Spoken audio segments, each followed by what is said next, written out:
If you want to speed up your modeling workflow in Blender, one of the most useful things you can learn is how to mirror and clip geometry correctly. This is especially helpful when you're building symmetrical objects like characters, weapons, vehicles, or hard surface models, because you only have to model one side and Blender handles the other side for you. In this tutorial, I'm going to show you exactly how to add a mirror modifier and then turn on clipping so your center vertices stay locked to the mirror line. If this video helps, make sure to hit like and subscribe for more Blender tutorials. Alright, let's jump in. First, open Blender and select the object you want to mirror. This can be a mesh that you're already working on, or even a simple starting shape like a cube.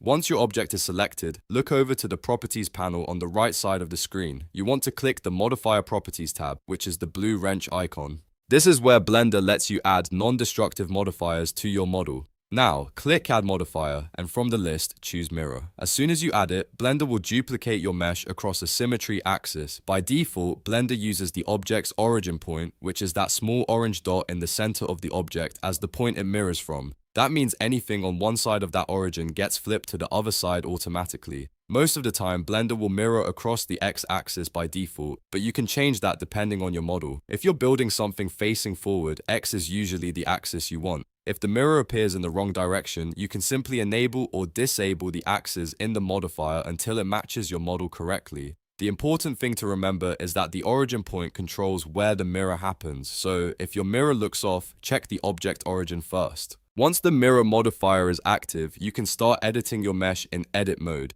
This is where mirror modeling becomes really powerful. As you move vertices, extrude faces, or reshape one side of the model, the other side updates instantly. That means you can focus on creating clean topology on just one half of the object while Blender builds the opposite half for you. But there is one very important setting that many beginners miss, and that is clipping. By default, if clipping is turned off, you can move vertices straight through the center line.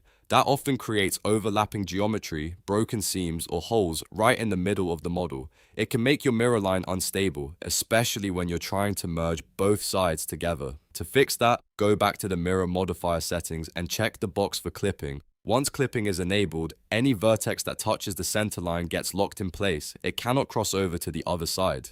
Instead, it stays on the mirror plane and becomes part of the center seam. This is exactly what you want for clean, symmetrical modeling. Now here's how it works in practice. If you grab a vertex near the middle and move it toward the center, Blender will snap it to the mirror plane. Once it reaches that line, it stays there. If you try to push it farther, it won't go through. That prevents your center geometry from splitting apart and helps Blender merge the mirrored sides properly.